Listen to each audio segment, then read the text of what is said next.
Bom dia, pessoal. Bom dia, secretário. Bom dia a todos. Prazer ter hoje aqui como entrevistado nosso secretário Luiz Henrique Lula. Lula da Silva, né? Luiz. Senhor secretário de Trabalho e Renda Solidária do governo do Estado do Maranhão, homem das hostes do Partido dos Trabalhadores desde a década de 80, por que não dizer parte do embrião dessa luta dos trabalhadores e das pautas sociais. Bom dia, secretário. Bom dia, satisfação estar aqui no podcast do Legis de História, né? E poder fazer essa conversa, esse diálogo sobre a política, com certeza, Com certeza. mas principalmente sobre o momento mais amplo de respeito à sua condição no mundo do trabalho e da renda. Exatamente, secretário. Nós temos hoje a evolução no Brasil, segundo o próprio CAGED.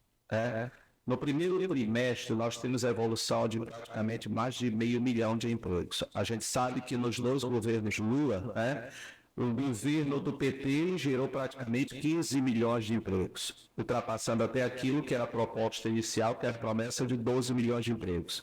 Eu pergunto, como é que está o Maranhão, secretário? Hoje, com o governo Brandão, o senhor faz parte, comanda a pasta especificamente de emprego e renda solidária, como é que está o Maranhão? Enquanto um dos carros-chefe, salvo engano, o Maranhão está em segundo lugar, para isso só atrás da Bahia na questão de desemprego, portanto, seguindo essa tônica do governo federal no que diz respeito à geração de emprego e renda. A grande vantagem de ter continuidade e previsibilidade é que a gente não tem processo de interrupção.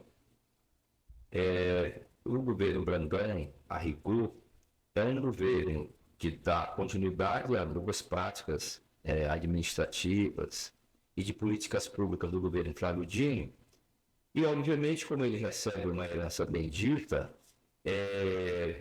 esses avanços eles se aprofundam, né?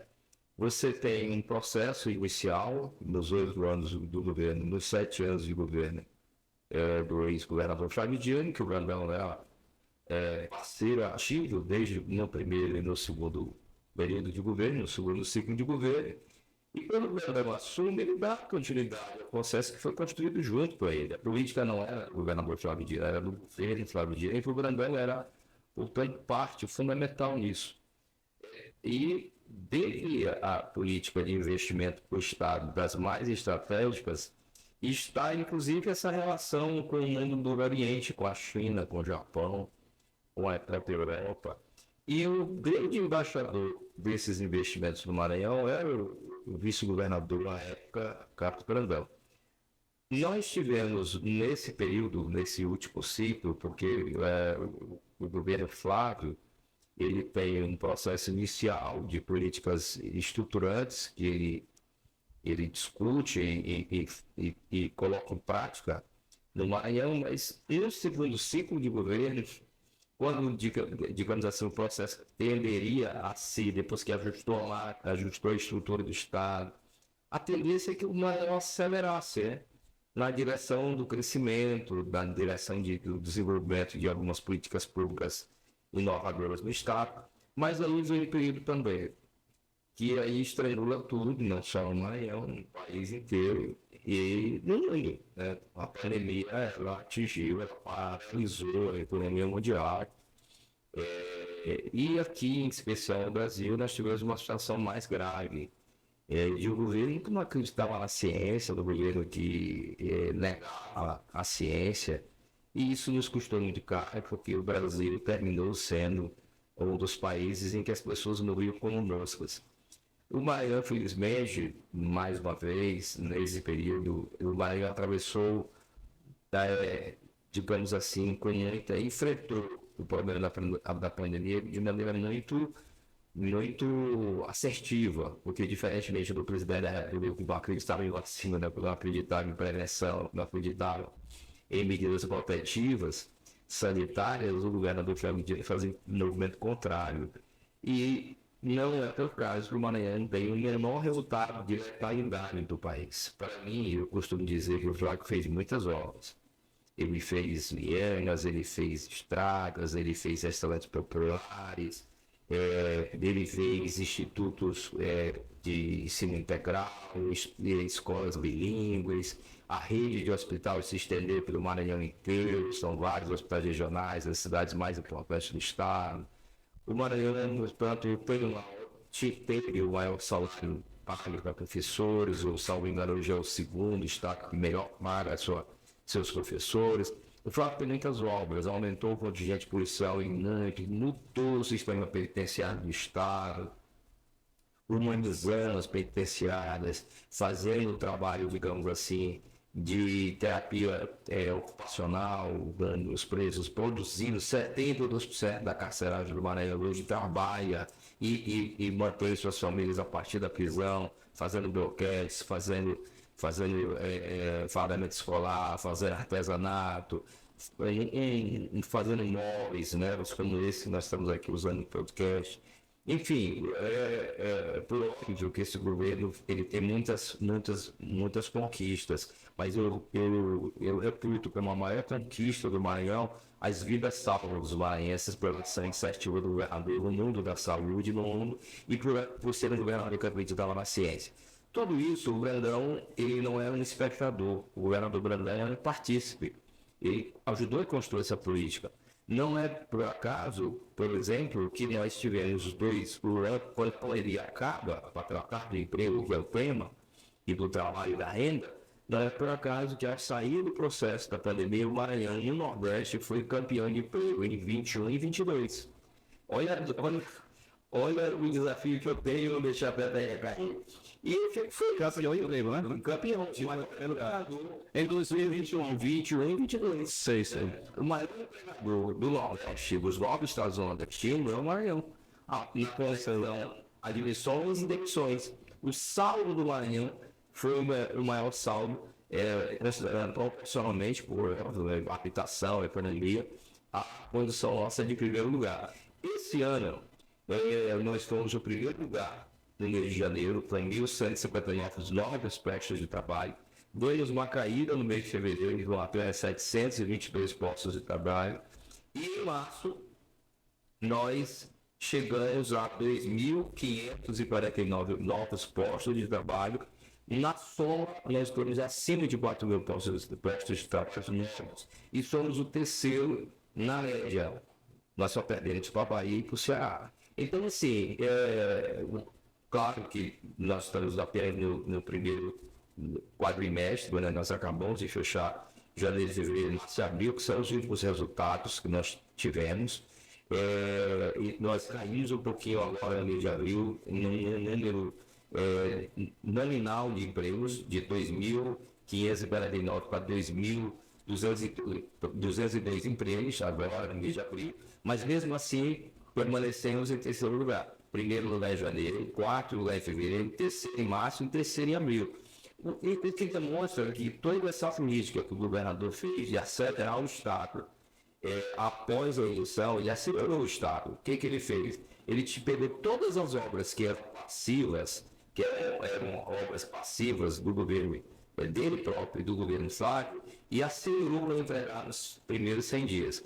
Isso de entregar aquilo que estava previsto, aquilo que é, digamos assim, a quantitativa de obras que representava um passivo do próprio seu governo e do governo Flávio, e o esforço feito nos 100 primeiros dias de entregar essas obras, né, a maioria, 90% dessas obras materiais, praças, restaurantes, estradas, hospitais, tudo isso ele faz com que o Estado continue nessa pegada, a contribuição do Estado no sentido de fomentar o emprego, fomentar a renda.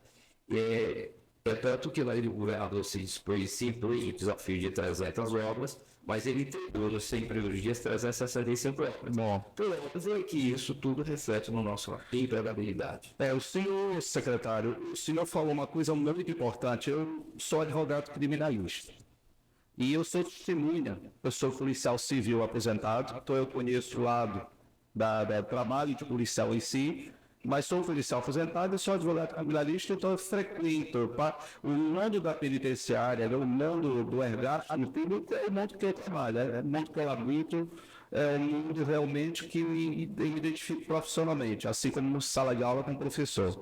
E eu digo sinceramente, é impressionante o trabalho. Inclusive eu fiz até uma live elogiando o trabalho do governo do estado e do secretário de administração penitenciária, o secretário Murilo. O trabalho que foi feito dentro do sistema penitenciário do Maranhão foi fantástico. É como tem aquele velho ditado, mente vazia, a morada do demônio. Coloca o preso, realmente, coloca aquele condenado ali para trabalhar, para desenvolver. Também outra coisa, praticamente é proibido hoje se falar em alfabetismo no sistema penitenciário Maranhão. São obrigados a estudar. O que, aliás, eu tenho muita vontade, diga-se de passagem, mesmo que seja de forma dativa, de ministrar aula para vestibulares para os presos. Eu tenho muita vontade de trabalhar com esse povo. Assim como eu tenho vontade de trabalhar com índio, com quilombola, essas coisas todas, mas seria uma grande honra se um dia eu pudesse chegar lá e dar uma revisão para aquele povo que tem que ser reinserido na sociedade. A ressocialização é sim condição sine qua non para que o homem volte à sociedade com segurança para todo mundo, para ele, para toda a sociedade em si. Então, meus parabéns ao governo do estado. O governador Flávio Dino, o ministro Flávio Dino, fez um trabalho espetacular no sistema penitenciário. Os presos realmente trabalham, eu sou testemunha lá e nunca mais a gente viu praticamente morte no sistema. Nós tivemos o Maranhão conhecido até recentemente. O Maranhão não era nem reconhecido, ele era efetivamente.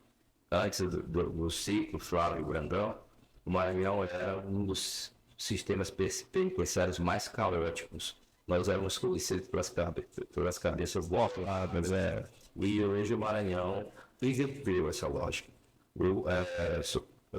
Deixamos de ser esse sistema caótico para ser o sistema mais a referência hoje no Brasil. Hoje existem vários estados que estão vindo ao Maranhão. Quando a semana passada, eu tive com o secretário Murilo, e ele me dizia que 2 estados do Nordeste e agora estados do Sul estão vindo conhecer o sistema penitenciário do Maranhão para modelarem seus sistemas nos seus estados. Um caso recente, que eu me lembro que ele conversou comigo sobre isso, foi o caso do Rio Grande do Norte, que nós tivemos escola terrível do sistema lá, e o pessoal de lá, do sistema de segurança pública de lá, está vindo para o Maranhão, ver como é que se deu, eu espero, quais foram os caminhos, de maneira que essas experiências do Maranhão possam migrar para outros estados da federação. Essa semana também nós tivemos o governador, uma câmara técnica chamada CONCHEB, que é o encontro de todos os secretários, e o secretário de Unidade tinha acabado de chegar da Austrália, em que o sistema de administração penitenciária do Maranhão foi treinado na Austrália por uma nova prática pública que está sendo experimentada no Brasil. A maior referência hoje de administração penitenciária do sistema carcerário do país é feita no Maranhão. Então a gente é sempre motivo de muita notícia ruim, né? É muito salutar você estar podendo passar essa experiência vivida aqui, que nós estamos vivendo com muito êxito, para outros estados. A gente ser referência do que é de bom, porque o Maranhão é referência de muita coisa da sua cultura, da tenacidade do seu povo, dessa mistura de raça que nos envolve. As maiores comunidades negras do Brasil estão no Maranhão.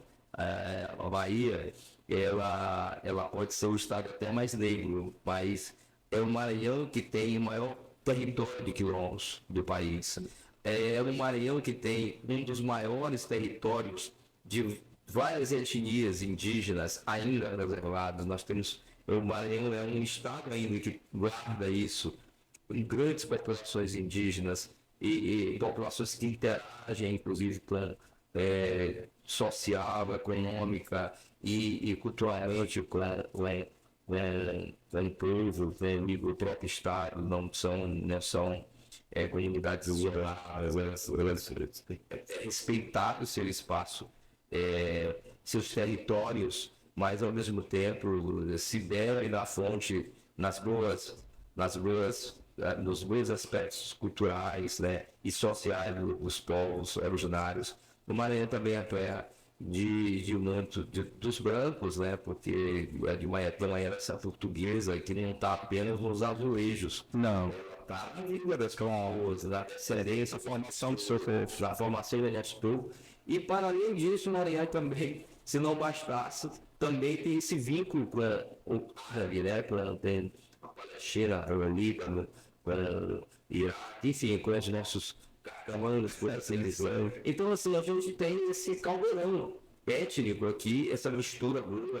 E são coisas boas que o Maranhão tem. Mas também nós somos o estado com o maior índice de analfabetos funcionários do país, 62%, infelizmente, das pessoas que terminam o ensino fundamental, sabem ler, não sabem às vezes compreender o que está lendo. Nós temos ainda um índice de mais de 30 milhões de analfabetos no Maranhão. Isso é de 30% de analfabetos do Maranhão. 30 milhões não, nós somos só 7 milhões. Sim, nós temos, portanto, uma quantidade muito grande de analfabetos básicos, né, o analfabetismo estrutural, aquele que a pessoa não sabe ler mesmo. E isso tudo atinge as nossas potencialidades. Eu tenho sentido muito isso na Secretaria do Trabalho, os dois níveis de analfabetismo, sabe? O analfabetismo funcional, em que um aluno entrega uma prova de um seletivo de uma empresa que ele vai fazer, que cabe à Secretaria, tem um departamento chamado SIM. O SIM cabe a adaptação das vagas e a intermediação da língua para essas vagas na iniciativa privada. E é muito triste você pegar um candidato a emprego, fazer um seletivo da empresa e entregar uma prova em branco. E quando você vai ver a assinatura dele, é uma assinatura de garrancho, aquela assinatura com dificuldade.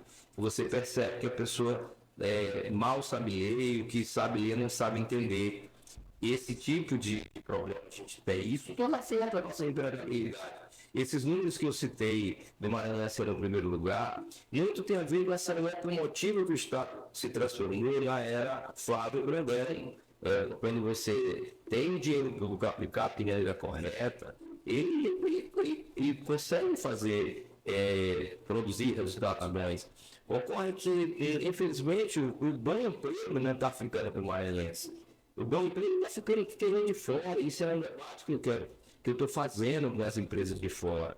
Eu estou conversando com o governador, a ideia de a gente criar programas de residência, de maneira tal que o bom emprego, em primeiro momento, ele seja uma residência das universidades do Maranhão, nas empresas, essas empresas de ponta que estão aí na nossa plataforma industrial da logística do Porto e do distrito do Estado de São Luís e outras partes do Estado, como Imperatriz também. Mas que a gente, nesse momento, essa mulher nossa seja absorvida por elas, sem que eles precisam trazer nada de fora.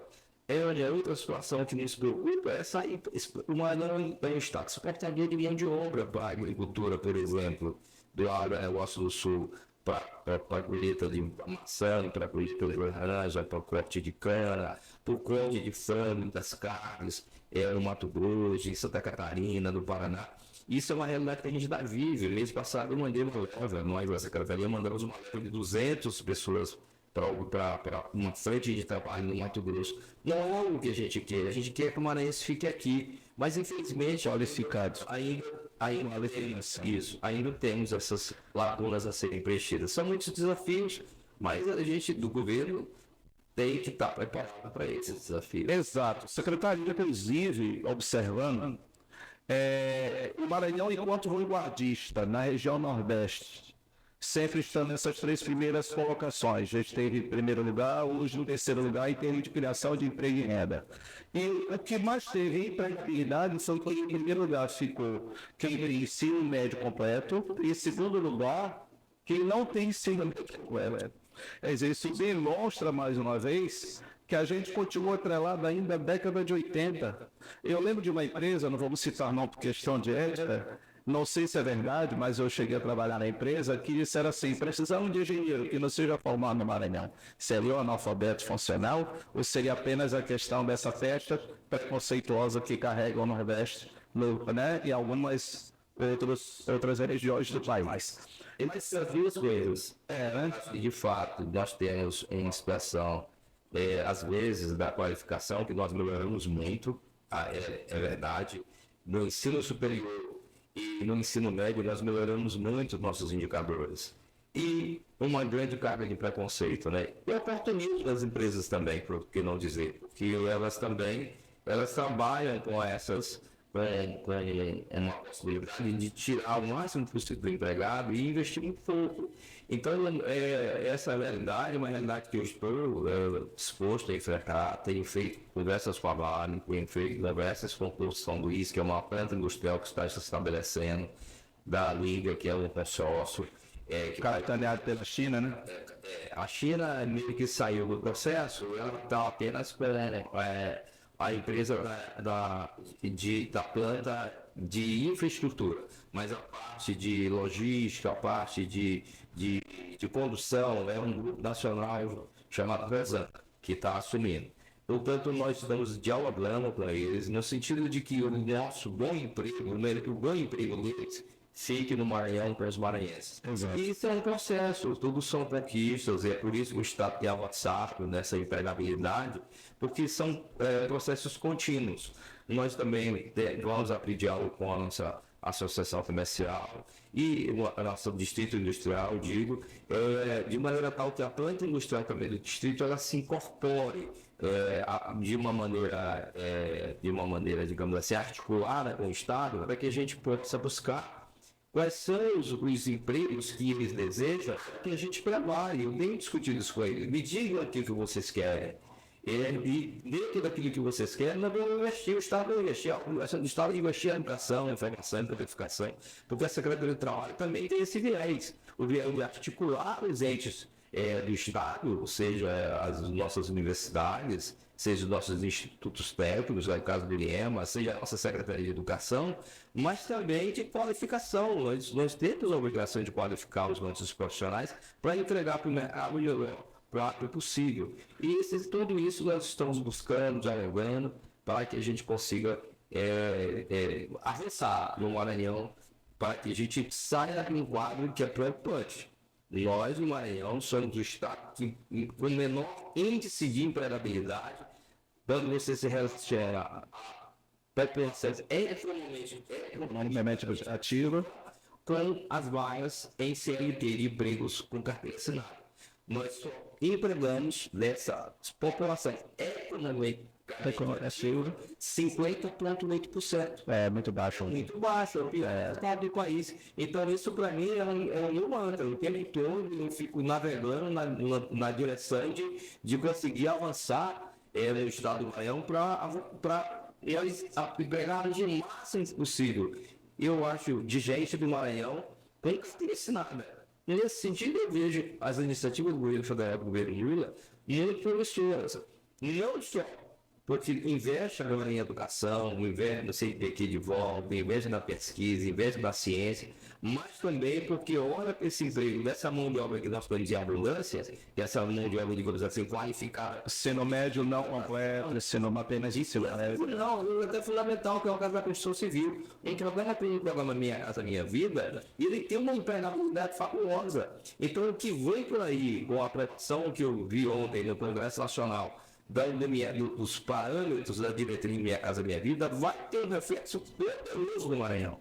Então, nós também estamos muito atenados com essa política nacional, porque ela chega muito fortemente no Nordeste, e o Maranhão, como é o estado que mais necessita disso, certamente nós iremos fazer todos os movimentos para que a gente ocupe um bom espaço de emprego no Maranhão, com carteira assinada, porque a carteira assinada é que dá segurança para o trabalhador. Exatamente. O senhor falou uma coisa, e eu lembrando aqui que eu conheço o secretário Felipe Camarão desde a adolescência. Eu trabalhei, inclusive, fui professor dos irmãos do senhor secretário Felipe Camarão.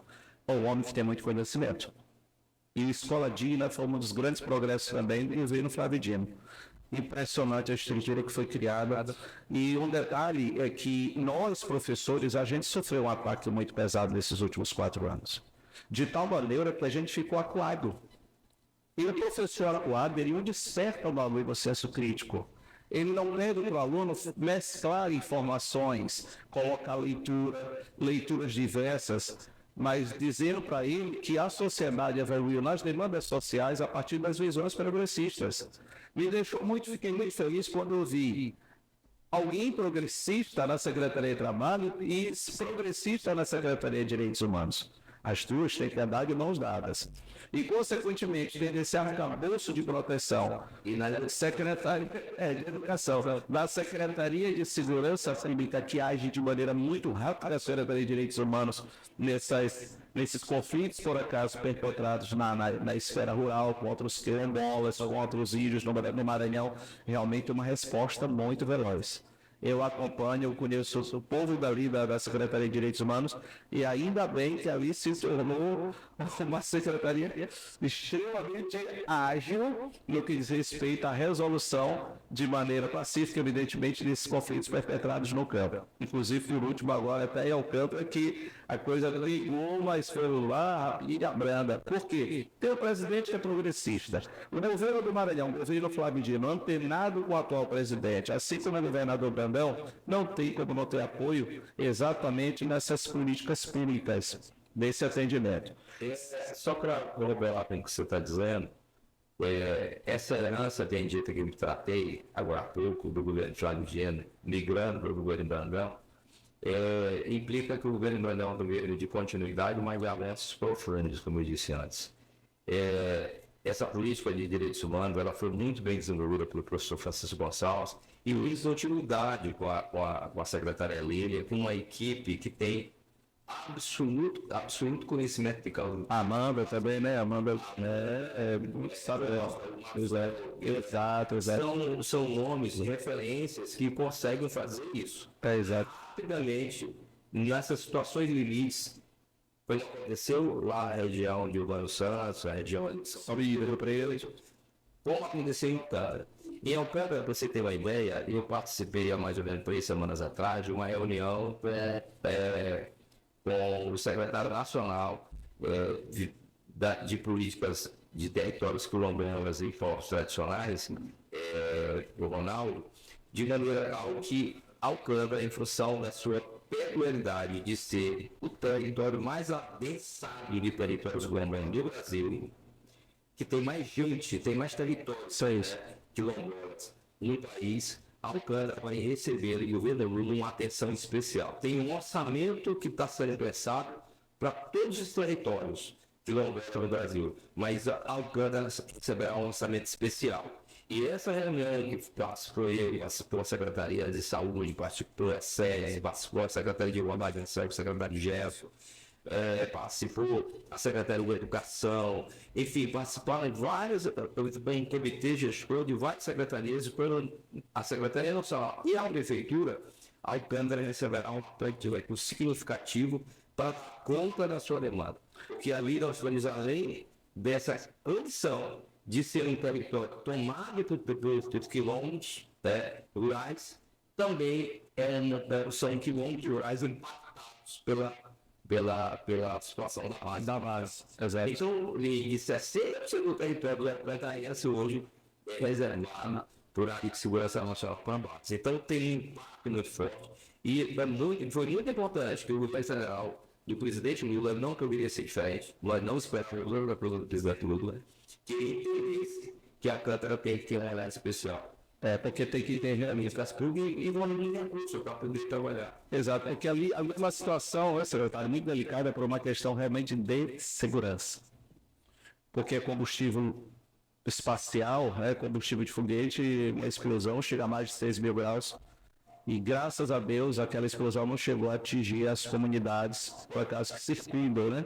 Ali é uma tecnologia de segurança também.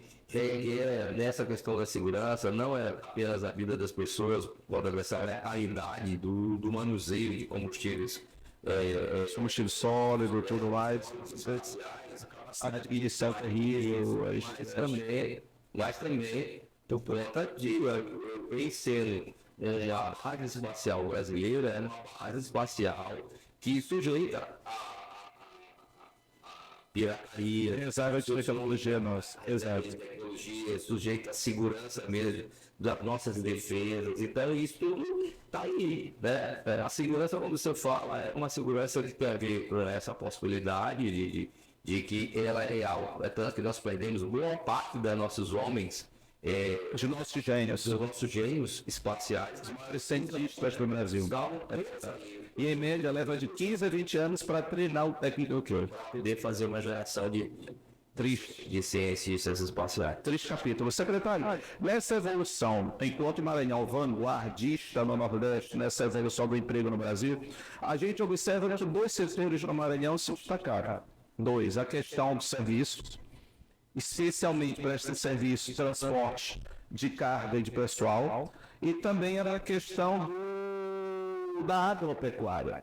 Inclusive saiu PIB de 1,9%, ele é um PIB fantástico diante desses números negativos que o mundo assiste hoje, especialmente devido à pandemia, como o senhor já ressaltou. Mas eu pergunto uma coisa, o Maranhão reclama muito dessa falta de incentivo fiscal e a falta de regularização em si dessa parte que hoje é a área do distrito industrial. Qual é a política hoje do governador em termos de incentivo fiscal para atrair essas empresas e também a perspectiva dessa boa relação do governo estadual com o governo federal de trazer, por exemplo, essa refinaria que foi tão prometida para o povo maranhense e que acabou não sendo instalada diante daquela crise econômica que assolou o país logo na época do golpe de 16, né, que a gente tem como golpe, como professor de história. O senhor sabe muito bem, com todo o respeito que eu tenho para com o parlamento brasileiro, mas a gente sabe que aquilo ali depois foi comprovado que a senhora presidente não permitiu pedalada fiscal, ela foi inocentada no Tribunal de Contas da União e a governo posterior. Então, o que o governador promete é que ele vai fazer realmente para atrair esse conglomerado empresarial para a prestação de serviços, especialmente no que diz respeito a serviços e sim, transporte de pessoas, transporte de carga. A gente sabe que, em termos de potencialidade, o nosso porto da Ponta da Madeira é o maior do Brasil, não de valor agregado. O que entristece, gostaria até que o senhor ressaltar essa parte também, que o Brasil sempre teve honra de dizer os seus grandes números com base no setor primário, que não tem tanto valor agregado como é o valor em termos de prestação de serviço e tecnologia.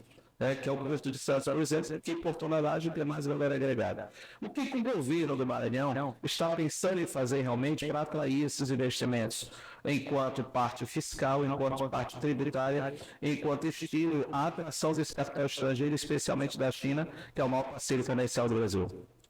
O governo, desde, quando eu disse, quando é um governo de continuidade, há um trabalho permanente de articulação e negociação com o capital chinês.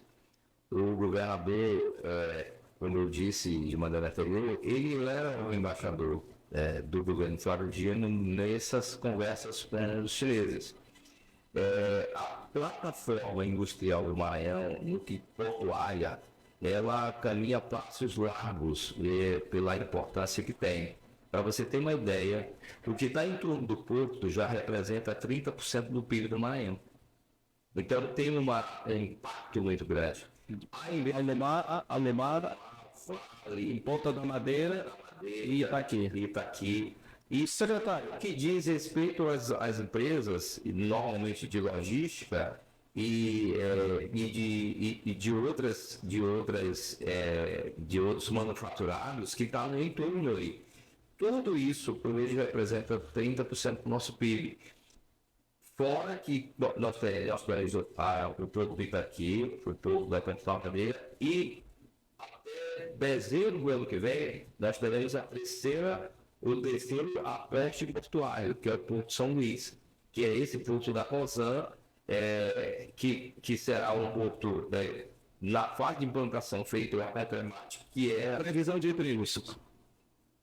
de maneira direta, nós teremos aqui em torno de 30 mil empregos. Bom, Então, nós teremos, portanto, uma alavancagem muito grande no Estado na implantação. Depois da implantação, esses empregos caem, porque aí são empregos mais qualificados. E é nesse sentido que nós estamos construindo os caminhos. Eu não estou falando só do porto, eu estou falando de todo o complexo portuário. Tudo aquilo que envolve as empresas, não só a Porto São Luís, mas tudo aquilo que envolve essas empresas que ali estão colocadas. Portanto, nós temos, de acordo com o governador tem feito diálogos permanentes com a China, com viagens à China, porque os chineses eles são lentos na decisão. Eles, quando tomam a decisão eles aceleram. Mas até chegar à decisão, eles têm uma paciência oriental. E eles olham os mínimos, eles não nada ali, nenhum ponto fora da curva. Portanto, eles têm, uma certa evolução muito cautelosa, né, muito segura. E obviamente que isso não é só de dia. Tanto que nós estamos há mais ou menos 5 anos nessa hora. E agora os primeiros passos estão sendo dados, que tem a ver com esse Porto São Luís, que tem dedos digitais em mãos deles ali, no interesse da plataforma industrial que se cria a partir desse porto.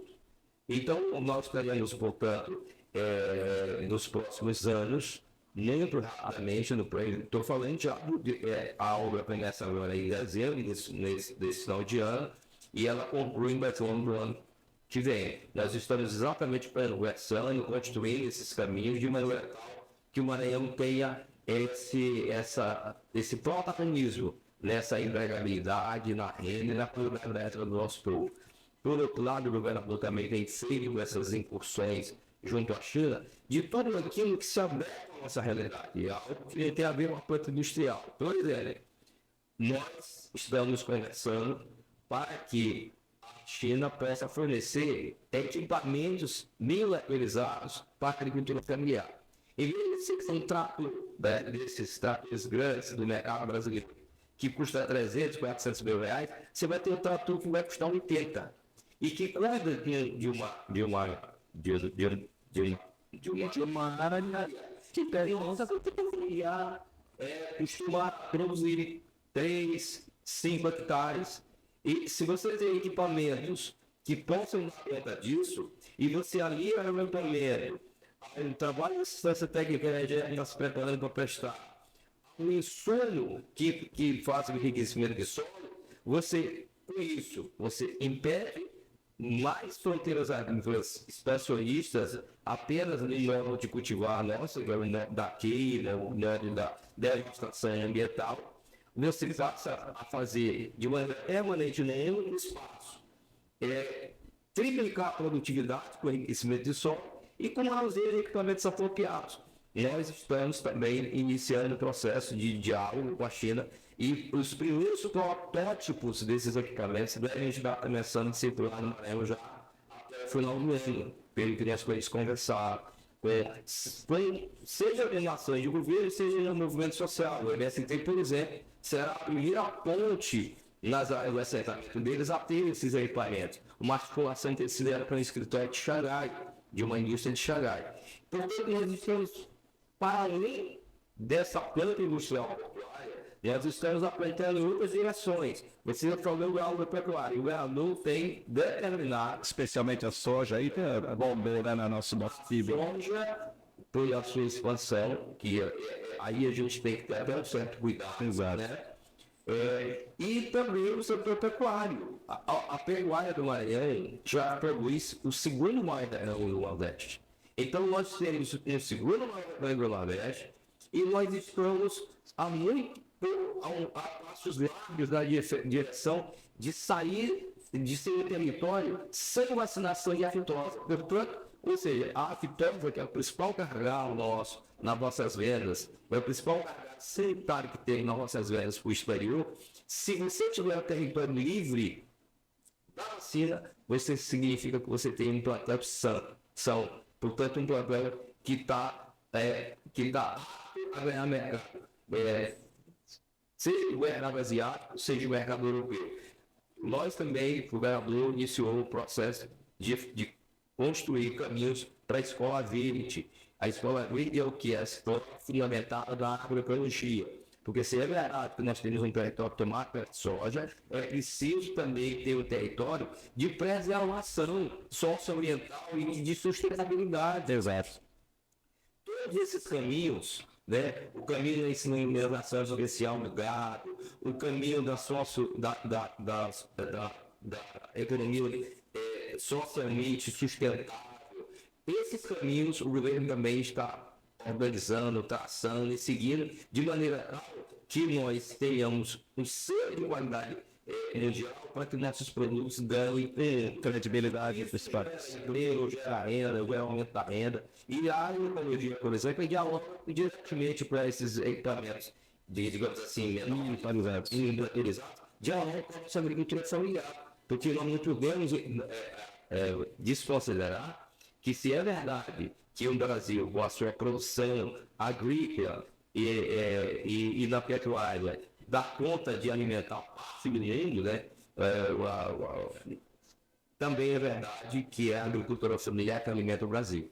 72% de pessoas se come nesse país da agricultura familiar. Então, esse agricultor familiar tem que ser protegido. O governador Brandão tem consciência disso. Maranhão é um desses poucos estados da federação que tem uma secretaria específica da agricultura familiar, e avanços serão dados na perspectiva de que a agricultura familiar do Maranhão seja fortalecida, seja com o uso de tecnologia, seja com a questão da assistência técnica, seja pela questão do fomento do próprio investimento creditício da produção, com a política de crédito, de microcrédito voltado para o trabalhador, porque isso ele dá conta de pagar, seja para o próprio Estado, sendo comprador da demanda da agricultura familiar.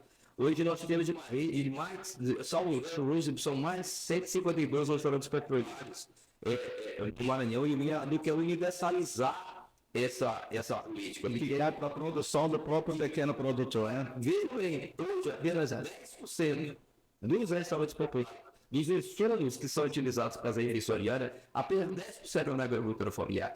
O que falta? Falta organizar a cadeia produtiva. E isso a SAF está trabalhando diuturnamente para que a gente possa organizar e transformar os restaurantes petrolíferos, os hospitais, o sistema penitenciário em um espaço também de previsibilidade de a agricultura familiar do Maranhão, de maneira que ele, além de avançar essa produção nessa direção dessa demanda, que ela existe, ela não é uma demanda que vai ser criada. Os restaurantes estão aí. Então é uma demanda que naturalmente nós temos que atender. E nós estamos atendendo com produtos fruticultura de fora do Maranhão. O que precisa a gente organizar essa cadeia de maneira que em cada restaurante está forçando ele existir, vai tendo responsabilidade daquele lugar que vai sustentar o restaurante desses insumos que são utilizados para as refeições, né? As verduras, as frutas, para que o restaurante possa produzir com base na própria produção local. A gente vai conversando, mil questionamentos vão aparecendo nas nossas mentes pelos conhecimentos que a gente tem dado.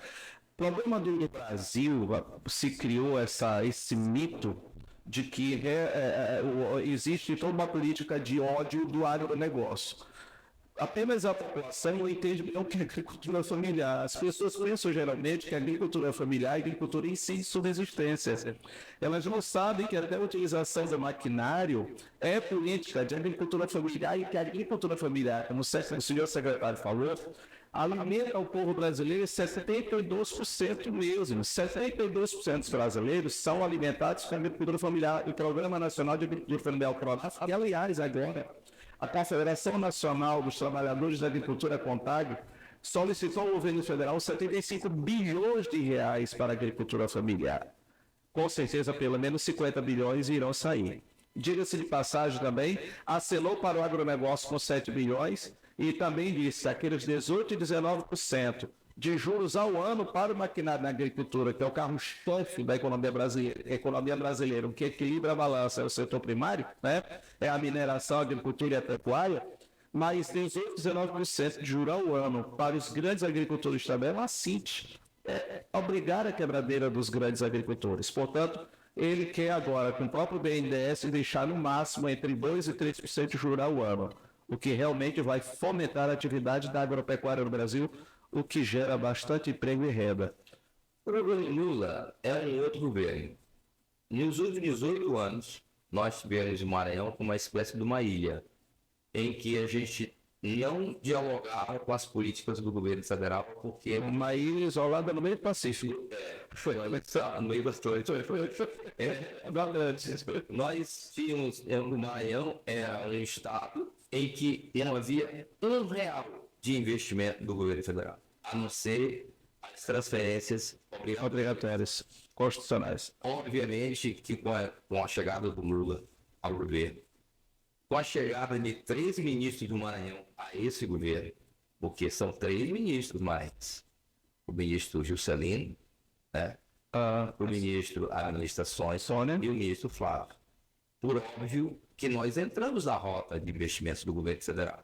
Por óbvio que entramos na rota não só pela presença desses personagens no governo, mas entramos na rota também por conta do que aqui se produz.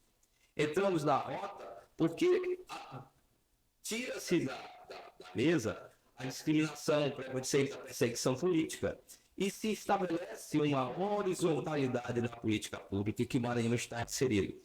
E como o Maranhão fez bem o dever de casa, é óbvio que o Maranhão está preparado, principalmente com a pandemia, né? principalmente o Maranhão está preparado para receber esses investimentos. Portanto, nós temos, por exemplo, várias variáveis. O Maranhão é um estado abençoado, porque é um território que tem espaço para a agricultura familiar, espaço para o negócio, seja ele pecuário, seja ele agrícola, espaço para a planta industrial a partir do porto que nós temos, porque é um porto privilegiado. Hoje, uma das coisas mais caras que em qualquer planta industrial que se monte no país é a questão logística. Ela é gargalo, ela é estranguladora se você não tem um bom processo de escoamento. Nós temos o privilégio de ter o porto mais próximo do Oriente da Europa. Portanto, isso tem um peso grande, eu não sei te precisar agora, um percentual de diferença de uma entrega feita pelo sul do país e uma entrega feita pelo Porto de Itaqui. Em média de 7 a 9 dias. É muita coisa. Combustível. Em termos de combustível, em termos de mão de obra ocupada, Exato. dos navios, enfim, a agressividade. O tempo que essas mercadorias chegam para entrar no mercado, tudo isso tem um peso muito grande. Portanto, o Maranhão tem isso. O Maranhão tem também aquilo que, a meu juízo, é uma atividade ainda, uma indústria que nós precisamos aprender a explorar muito, que é o turismo. O Maranhão tem, seja na formação cultural do seu povo, essa pujança que temos das nossas manifestações populares e culturais. O Maranhão é o berço de cachoeiras com águas quentes, que é coisa rara. As cachoeiras do sul são verdadeiras Paraíso. São águas quentes que para banho, não é só. Nós temos o maior cartão postal no Brasil, não é do Maranhão, não. Os lençóis maranhenses é o maior cartão postal no Brasil, aliado ao Cristo Redentor. Não tem coisa mais icônica que revela o Brasil do que a camisa da seleção brasileira maranhense. O Cristo Redentor e as suas maranhenses. E está aqui no Maranhão, e está aqui, está no nosso território, portanto é algo que a ser explorado. Então tem muitos caminhos. E, portanto, é muito desafiador a gente saber que temos tantas possibilidades e que temos que potencializar e otimizar a ação governamental, a ação empresarial e a ação social nessa perspectiva e nessa direção. Nós, na Secretaria, estamos preocupados com isso. Estou iniciando um processo de qualificação da nossa rede de bares, de restaurantes, no sentido urgente, do idioma, em forma de e ele não consegue falar com gestos, porque ele não consegue se entender, porque nós não estamos preparados para recebê-los. é a forma de produzir. Eu me lembro bem da peça do pão com ovo, né? E aquilo é muita cara da gente. O cara serve um suco, aí o cliente reclama, e Tem um suco também, você vai ver. fica de cara fria para o cliente. E aí, quando o cliente sai sem consumir o suco, o dono do restaurante toma o suco e diz: ah, pessoal, tá bonzinho. Então, aquilo é muita cara, gente. Então, coisas que a gente brinca, mas a gente tem que. Gente. Então, coisas que a gente brinca, mas a gente tem que. Quem tem que assistir o Congo sabe do que eu tô falando. São bons, são lindos. Aquilo é uma coisa que a gente precisa tratar. Né? O Deus do cliente, o Deus do freguês tem que ser o gosto do dono do restaurante. Não, a gente não tem, nesse aspecto de Açugol. Nós temos uma coisa riquíssima, enfim, nós temos uma cidade que é patrimônio mundial da humanidade. Nós temos uma série de instrumentos de desenvolvimento sustentável que a gente precisa explorar. E é nisso que, desde a secretaria, eu estou relacionado para fazer e tenho o apoio do governador Brandão para fazer. E que a ideia seja colocar 3 empregados de bares e restaurantes na mesma mesa, na mesma sala de aula. Porque quando existe um tratamento de respeito às normas de trabalhistas e tratamento de empatia, o empregado se torna mais produtivo, desenvolve no próprio empregado o espírito de empreendedorismo nele.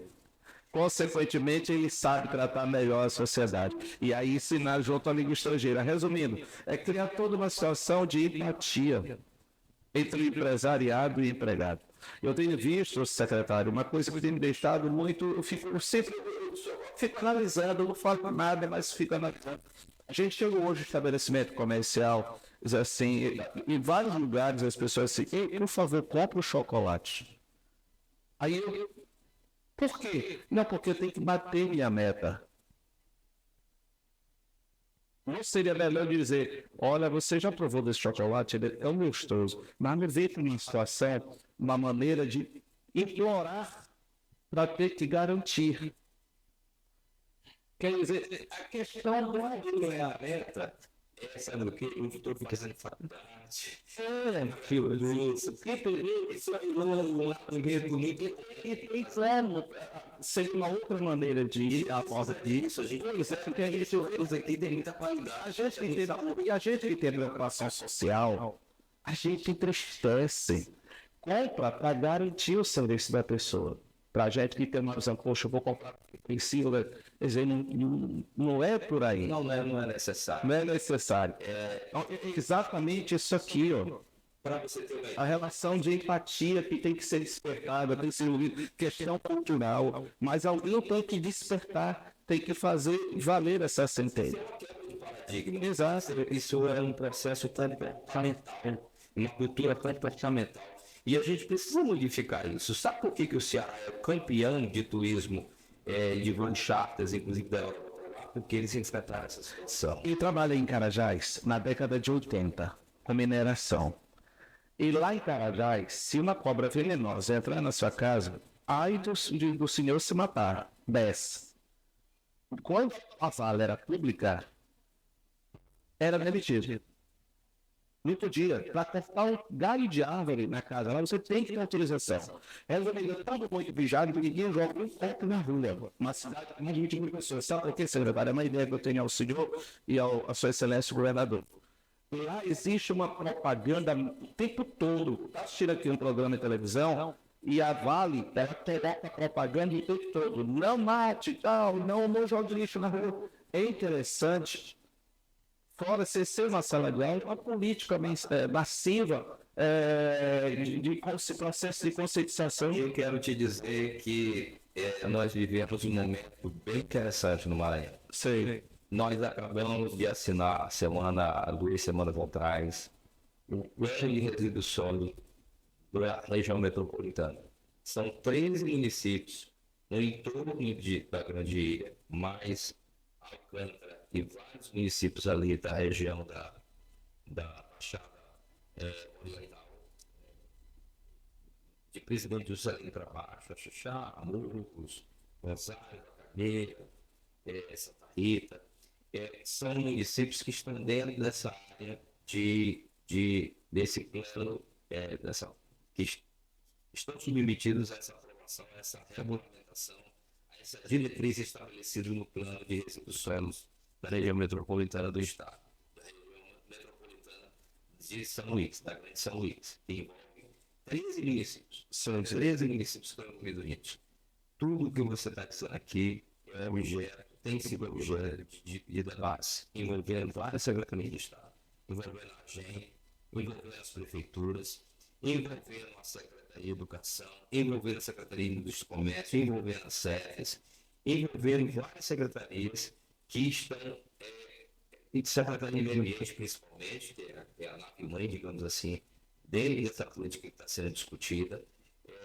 Nós estamos muito focados nisso. Dentro das SEFES, porque que eu tenho a ver com esse debate? Porque esse debate ele diz respeito muito à nossa atuação. Porque a política, por exemplo, de catadores é uma política que está dentro das SEFES. E a política do trabalho também. Nós temos desenvolvido alguns programas, nós acabamos de encerrar há uma semana atrás o edital do trabalho jovem, em que a gente fomenta a empregabilidade. Em média 500 empregos, né? Mil empregos. Não agora nesse trimestre, não foi no primeiro trimestre. Nós colocamos 562 jovens. No ano de 2021, 1000. Isso aqui, salvo engano, foi de beneficência, não foi? Não, de 500. E foi do trabalho jovem mesmo. Trabalho jovem, exato. O trabalho jovem, ele tem 5 eixos. O nosso eixo da secretaria tem o eixo estágio, tem o eixo bolsa, tem o eixo captação de contratação em regime de CLT. O nosso é o regime de CLT, que o nosso fomenta, de fato, a nossa ampliação de CAGED. Então, nesse mês, por exemplo, o Maranhão, no mês de junho, ele vai ter um papo para cima de 1000 vagas. Veja que só em janeiro nós tivemos do mercado, o mercado em si, ele ofereceu na conexão, admissão e demissão, 1.159 vagas. No mês de janeiro, 720 vagas. O mercado. As empresas que foram responsáveis por esse caso seria privado, né? PPP. Nesse caso, não. É de fato o mercado. Sei. O mercado ofereceu esses resultados, esses saldos, tipo Maranhão. No mês de março, 2.549. No mês de abril, a prelação vem dando 2.202. E agora, só no mês de junho, independente do mercado, o governo do Estado está possibilitando o ingresso de mais 1.000 pessoas no mercado de trabalho. Não carrega nada. De jovens de 17 a 25 anos de idade. Então, nós temos, portanto, nós estamos antenados com políticas públicas que trabalham a questão informal, do emprego formal, mas também nós estamos descansando da economia solidária.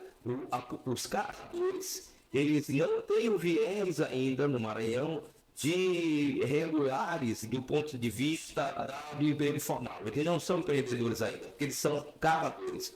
Mas o que a gente quer fazer é pular dessa fase que eles catam os resíduos sólidos que ficam jogados, os lixões das cidades, para que eles façam a produção de recicláveis. E aí a gente quer fazer as usinas de reciclagem aqui no estado do Maranhão, uma grande cooperativa de reciclagem, que eles alimentem de produtos e deixam de vender seu produto para o atravessador, porque quem vê dinheiro, na realidade, com papelão naquele escape, com a latinha que eles escapam, com as sacolas que eles escapam, com as garrafas PET que eles escapam, são os atravessadores. E a gente quer progressivamente dar as condições do Maranhão produzir a sacola reciclada, produzir tacho reciclado, produzir a reciclagem em si é parte da papel reciclado, o caderno reciclado. É para aí que a gente está caminhando. Nós estamos primeiro organizando a cadeia produtiva. Eu, antes de vir aqui para o programa, onde eu estava trabalhando, eu estava reunindo as associações de catadores do Maranhão para a gente poder construir na organicidade deles. O governo Flávio e o governo Brandão deram no ano de 2022, o equivalente a nós cadastramos em torno de 1.006 catadores do Maranhão. Esses 1.006 catadores do Maranhão, hoje, por exemplo, eles têm uma carteirinha.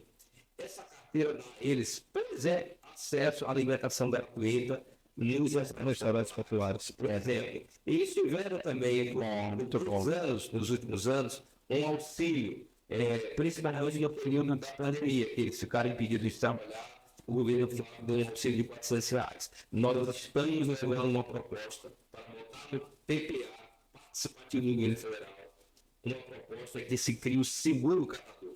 Do mesmo jeito que o pescador não pode pescar o período do peixe no período de chuva da piracema, o catador no período de chuva também não pode trabalhar. Porque o papelão dele vira esfarela, porque o plástico que ele cata ganha a enxurrada, porque a chuva não deixa ele Gera um problema que é tal sério.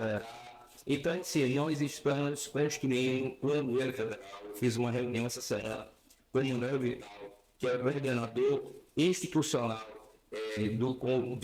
da SENAS, que é a Secretaria Nacional de Economia e Saúde, e conversando também com os marinhos, para que a gente leve a proposta para o presidente Lula, que o presidente Lula institua no Brasil o seguro catador. Com certeza fará. Eu acredito que sim. Foi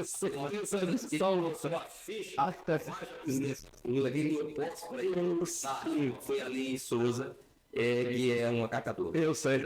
Olha, mas mais uma. Aí é a crítica que eu faço, com todo respeito à Sua Excelência, o ministro Flávio Dino. Por exemplo, eu sou professor, mas eu não sabia desse detalhe, por exemplo, do auxílio diante da pandemia para os servidores, por exemplo. Eu não sabia do auxílio de R$ 400. Falta uma massa. 1.600 catadores receberam. Nós tínhamos a época um cadastro de 1.358 catadores. Hoje já são, porque é um processo progressivo. Hoje já são 1.848 catadores. E a tendência é que essa atividade, que é uma atividade de renda, ela vire uma atividade também empreendedora. Esse outro ciclo que é o ciclo da reciclagem. Mas mesmo na atividade, hoje é uma atividade de renda, de captar e se vender para as indústrias de reciclagem nos outros estados, mesmo isso, hoje é um agregador de renda muito grande.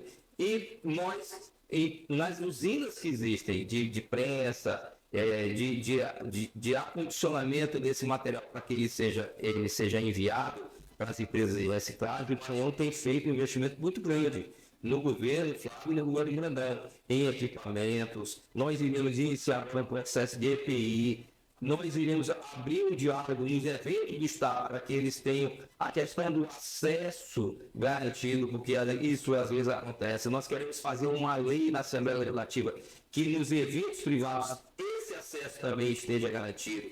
Eles receberão no Estado, a partir dessa semana, há 10 dias, da segunda-feira para 10 dias, eles receberão equipamentos adequados, com EPIs, que eles ganham proteção, eles manuseiam com riscos de vidro, de pregos, de fleitas, de pau. Então nós iremos dar a eles, os catadores da região metropolitana, como projeto, que são em torno de 200, equipamentos para que eles possam fazer o trabalho deles com segurança, para que eles tenham acesso às festividades do São João e façam o trabalho deles reconhecido pela FARA, e que as pessoas não tenham ali repulsa, que é muito comum, as pessoas estão acesso a ter repulsa. Se não é fazer uma limpeza da cidade, a pessoa tem repulsa. É uma loucura, então essas coisas todas eu concordo com você. Vou levar a sugestão para o Heraldo Brandão. É preciso dar visibilidade. A visibilidade que cria.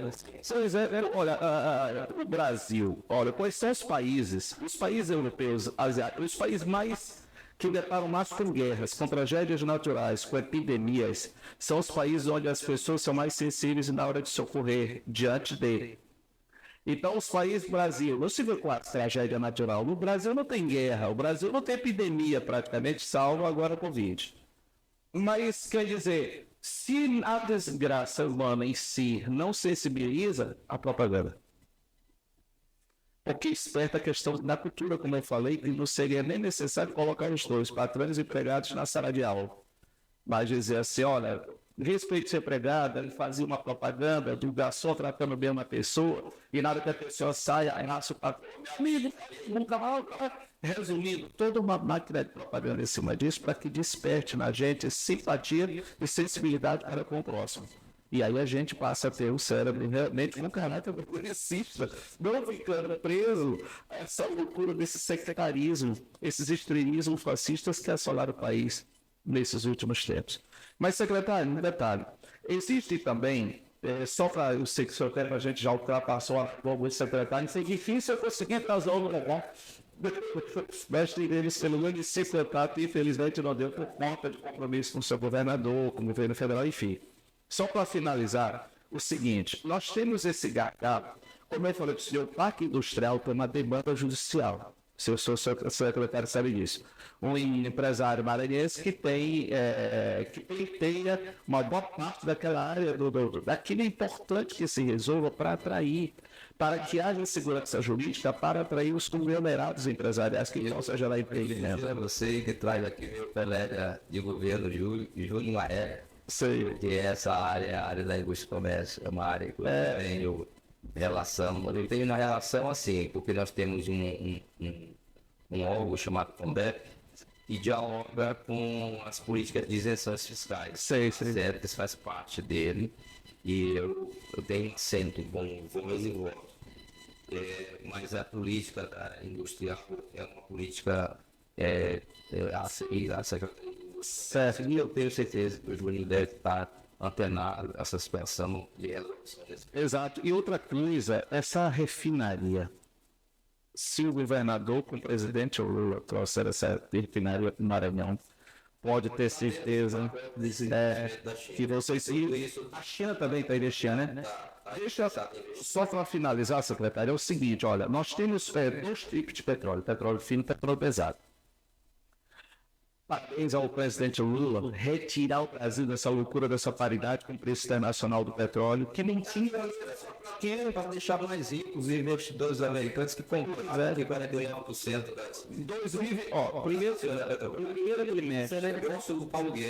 Primeiro trimestre de 2021 para 2022, a comparação entre os dois primeiros trimestres dos 2 anos, a lucratividade do trimestre foi, salvo engano, de 4.000% das ações. Loucura. A nossa empresa, a Petrobras, uma empresa brasileira, a empresa de melhor tecnologia do mundo de exploração de petróleo leva mais profundidades, gerando lucro em si, sem se preocupar em si com a economia brasileira e gerando prejuízo ao povo brasileiro e esses aumentos exorbitantes dos preços dos combustíveis. O Guedes fez um criminoso e a minha meta vai pagar por isso. Ele fez com que a Petrobras virasse um instrumento de lucro fácil para os investidores americanos, em detrimento da economia popular, nacional, em detrimento, inclusive, da segurança da própria Petrobras enquanto empresa de ponta. Porque o que ele fazia? Apurava trimestralmente esse lucro, e esse lucro não ficava, digamos assim, dentro da própria empresa, para no final do ano fazer a distribuição de dividendos. Ele estava fazendo a entrega desses dividendos de maneira quase automática. E isso ia em curto espaço de tempo de 4 anos, causar uma defasagem na própria indústria da Petrobras, do ponto de vista da tecnologia brutal que a inviabilizaria. O que ele estava fazendo era uma coisa pensada, era desmontar a empresa, tirando dela... Era o sonho era privatizar, né? Ele ia criar as condições para, praticamente, demonizar a empresa, ela ia virar uma sucata. Porque se ele pega qualquer negócio que você tenha, seja ele do governo, seja ele da iniciativa privada, você pega um teu que investe para você ampliar o negócio, para você criar as condições tecnológicas para o teu negócio melhorar. O que o Guedes estava fazendo era criminoso, porque ele pegava distribuía dividendos, não ficava R$1 para investimento. Numa empresa daquela, em que a tecnologia ela se dá por hora, ali no dia, isso em 4 anos ia implicar na falência da empresa. É como secretário, eu sempre disse em lives que eu faço, depois até vou mandar algumas para o senhor, falando em guerra da Ucrânia, também essas coisas. A gente passa o dia todinho aqui batendo papo, puxar a questão indígena, puxar a questão da qualidade, puxar a questão do meio ambiental também para o senhor. Na outra oportunidade, a gente, se Deus quiser, vai conseguir esse espaço. Eu gosto de debater esses assuntos. E é bom porque esclarece. Olha, vocês vão observar que, por exemplo, os Correios foi sucateado.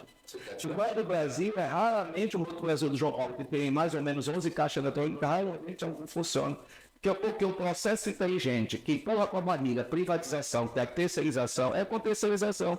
Então, sucateia, a população se revolta e aí vem o discurso de que se privatizar melhora. É uma maneira. E a gente sabe que quando privatiza, geralmente privatiza o capital estrangeiro, que não tem compromisso social e joga despressão para cima, é uma política de monopólio ou oligopólio. Não é não, secretário? O que eles estão fazendo com a Petrobras? O sonho deles era privatizar a Petrobras, a Eletrobras, Banco do Brasil, Caixa Econômica, a BR Distribuidora. Privatizar a Eletrobras. Criminosa aquela privatização da Eletrobras, porque era simplesmente, eles venderam a Eletrobras por um preço aviltado, um preço que valia 10% do que ela valia de mercado. Então, é um crime. A Suécia foi vendida por um terço do valor verdadeiro, a segunda maior refinaria do Brasil. Secretário, você tem uma ideia da gravidade desse processo privatista do Guedes foi tamanho que as duas refinarias que ele conseguiu privatizar, a da Bahia e a do Amazonas, as duas refinarias que o preço do combustível está lá nas alturas desses estados que eles não merecem o preço nacional de mercado que a Petrobras, onde tem controle do refino, o preço da gasolina está 5, 4 reais. Nessas áreas está 7, porque eles não baixaram. Porque eles são donos da produção local e aí eles aplicam o preço que eles nem entendem, por conta desse tal monopólio.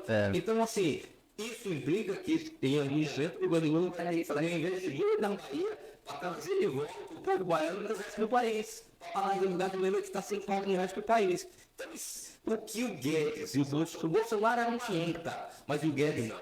O Guedes pensava milimetricamente o que estava fazendo e pode ter certeza que por trás dos seus negócios escusos, a participação dele nesses negócios.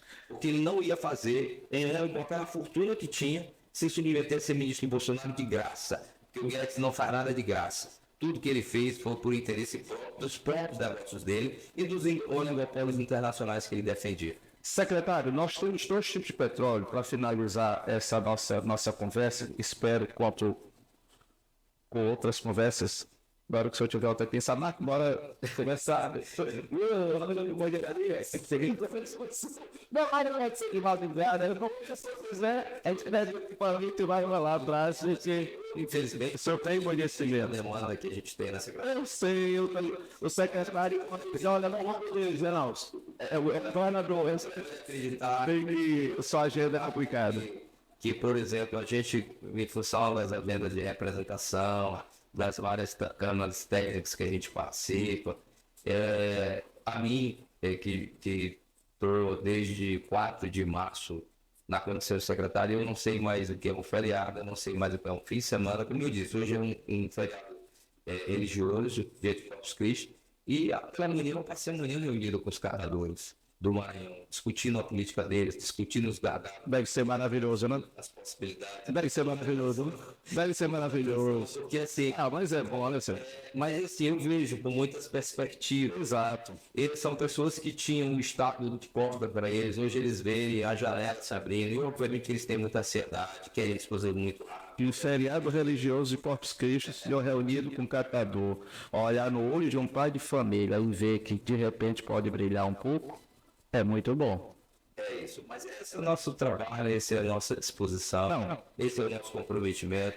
E eu tenho chegado na secretaria por volta de 8h30, quase que diariamente, e tenho saído da secretaria às 11 horas da noite, de maneira quase que ininterrupta, só um horário muito curto para almoçar, porque nós temos muitas demandas. Como eu disse para você, esse quadro do Baiano, para mim, que sou secretário de Estado do Trabalho e da Economia Solidária, é um quadro desafiador.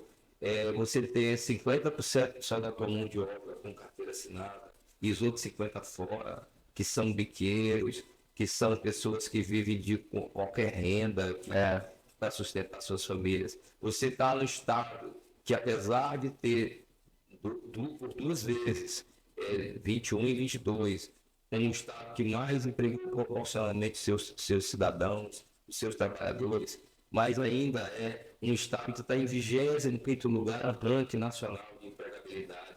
Nós temos 24 anos à frente, só temos 2 atrás de nós. Você está num estado em que a renda per capita, a renda mais baixa do país é a nossa, mais de R$ 2.000. Então, é uma situação que te deixa triste, mas ao mesmo tempo te motiva a mudar essa realidade, mudar esse quadro. Então, todas as ações que nós pensamos, tem esse aqui que eu estou me referindo aqui, como o seguro catador, que eu estou tratando no plano nacional. O seguro defende do caranguejeiro, porque o caçador de caranguejo, o catador de caranguejo, ele tem um defende que o ciclo do caranguejo é um, o ciclo do peixe é outro. Como ele está na defesa do peixe, o período do caranguejo está ele não pode pegar. E aí eu tenho a realidade que eu seguro, nossa, é unido. E o extrativismo o seguro dele no período da piracema do caranguejo, por assim dizer. São coisas, detalhes, minúcias, que você só no dentro da política que você faz. Nós temos um problema chamado de problema fabuloso, Os eventos, que bloqueios. sai da carceragem e ganham as ruas, Exato. as ruas periferia, e eu quero fazer um programa que envolva a zona rural do Maranhão, de maneira tal que a zona rural não seja como as unidades isoladas que fazem nas grandes periferias das cidades, mas que a zona rural sejam totalmente organizadas de bloqueios. Todas as ruas das nossos povoados, eu conheço bem o Maranhão, eu sei que o Maranhão é no máximo. Cada povoado grande tem 5, uma rua grande, uma rua eixo, uma rua mais grande medida, e 5, 6, 4, 5, nem dá nem 6, 4, 5 ruas transversais. A ideia é a gente fazer com que os povoados do Maranhão estejam todos eles atendidos pelo minha vida rural, no governo federal, mas atendidos pelo governo do Estado, a utilização das ruas. Então, nós temos muitos desafios, nós temos muito o que fazer, e tudo isso haverá de dar consequência na vida das pessoas, porque tudo que estamos falando aqui, não estamos falando de trabalho e de renda. Né? E a minha filha, como é feita em regime de mutirão, é a própria sociedade que faz a aplicação dos blocos, a própria comunidade que faz a aplicação dos blocos, a mão de obra vai para a mão de obra e o Estado faz uma subversão de pagamento pelo trabalho voluntário dessas pessoas que estão envolvidas. Tudo isso modifica a realidade do lugar, modifica. Por isso que eu quero trazer para que o programa ele seja um programa nacional, tem que começar a falar, que foi o primeiro que começou com ele, convence o ministro das cidades a fazer esse programa nacional. Aquilo que eu faço de investimento em clientes, são 7 milhões, se eu tiver, por exemplo, uma contrapartida de 10% que seja na base de cálculo de custo da agricultura, se, por exemplo, a parte de mão de obra, que é uma parte que o Estado pode assumir, e os insumos sejam garantidos pelo governo federal, aquilo que eu faço, o orçamento que eu tenho, uma rua, que você põe como contrapartida, e 9 outras ruas serão locadas pelo governo federal. Então, assim, a gente precisa ter criatividade, a gente precisa ter tenacidade, comprometimento com a política que a gente faz, de maneira a desenvolver o nosso Estado. O Maranhão não é só referência de coisas ruins, eu estou falando de coisas ruins aqui. Quando eu falo do nosso baixo índice de empregabilidade por carteira assinada, quando eu falo da nossa baixa renda, quando eu falo dessa posição de renda nacional no índice de emprego de gente que está empregada.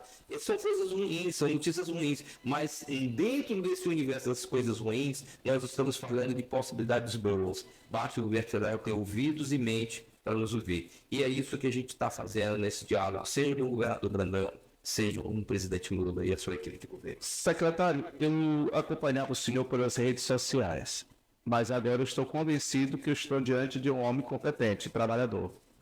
Quando quer, faz. O senhor é político. Quando a política quer, faz. Eu lembro que nós temos 3 ministros, e eu tenho certeza absoluta que os dois lados, Estado e União, são 2 abraçados com uma visão progressista. Tenho certeza que esses projetos todos que o senhor for tendo, essas ideias maravilhosas, inclusive o auxílio para os catadores, serão abraçados. Essa questão da Adilina que vai lá, eles vão aceitar.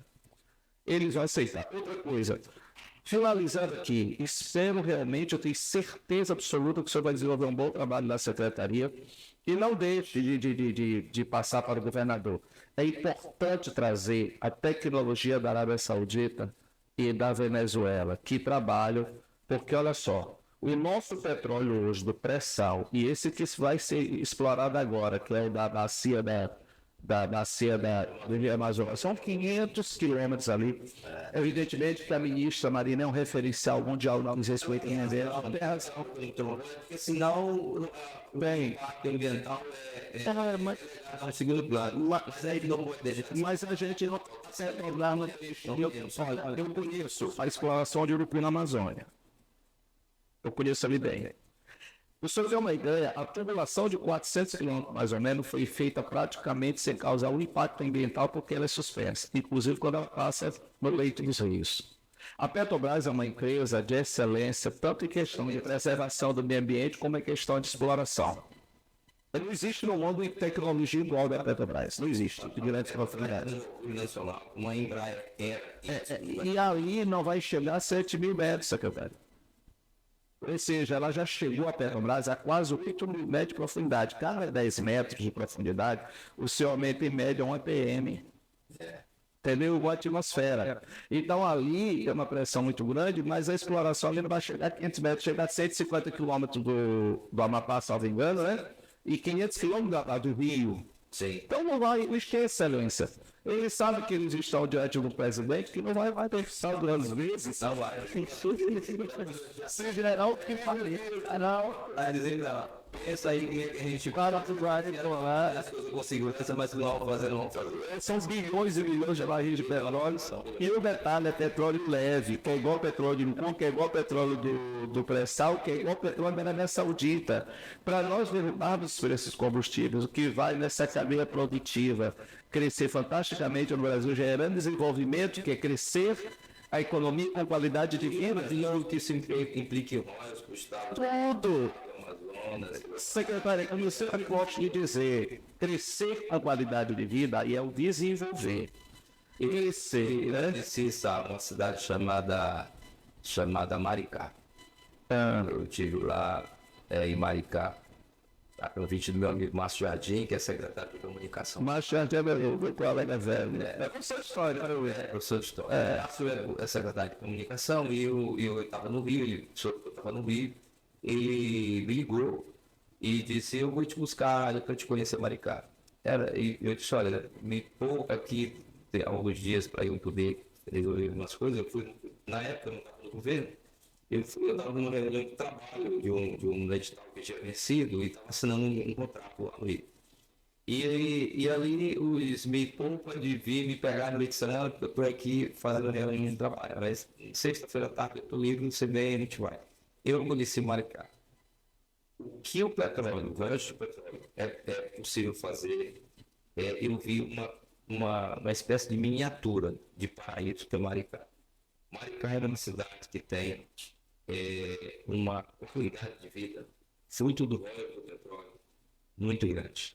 Transporte puro de qualidade, escola de qualidade. E a Bezerra pai da Amazonas, aquelas populações ali do Minas ali. Se tiver óleo de petróleo voltado para essas regiões, isso vai dar ali um volume de recursos. Turismo ecológico, tudo coisa. Você vai conseguir mudar a realidade daquela região. Então, portanto, não dá como explorar um potencial desse. Não, a preocupação da senhora ministra é correta, ela é um referencial mundial.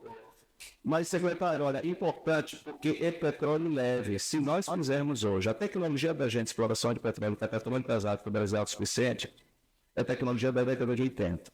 Nós precisamos apenas de 2 refinarias, só 2. Se nós fizermos 2 grandes refinarias com tecnologia para petróleo leve, o preço do combustível cai para muito e com certeza vai chegar ao patamar que nós temos na época do governo Lula. E nós estamos bem que Só falta isso. A gente precisa somente de 200 viu, secretário? A gente precisa de 250 mil barris de petróleo. Só isso aqui. A gente produz em média 2 milhões. A gente precisa refinar 250 mil. Com boa refinaria, a gente tranquilamente refina 500 mil. Dobra. Entendeu? Consequentemente, isso aqui acaba com esse problema de oscilação estrangeira. A Arábia Saudita é o capitão mestre no TEP, que controla 30% do petróleo bruto do mundo. E a Venezuela é a maior reserva de petróleo do mundo e tem tecnologia de petróleo leve. A Arábia Saudita, a Venezuela é ditaria. A Arábia Saudita também é. E quem é doido das costas para a Arábia Saudita? Não te tem que entender, por exemplo, deu uma polêmica essa relação do Lula com o Maduro.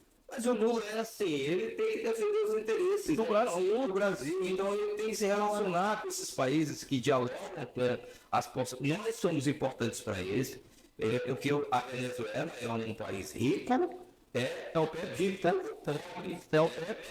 Mas é devido às sanções econômicas. E o Brasil está fazendo algo inteligente. Eu vou te dar aquilo que tu precisas e, em compensação, eu vou ter aquilo que tu tens, a mudança, que isso dialoga com a nossa matriz energética e sustentabilidade.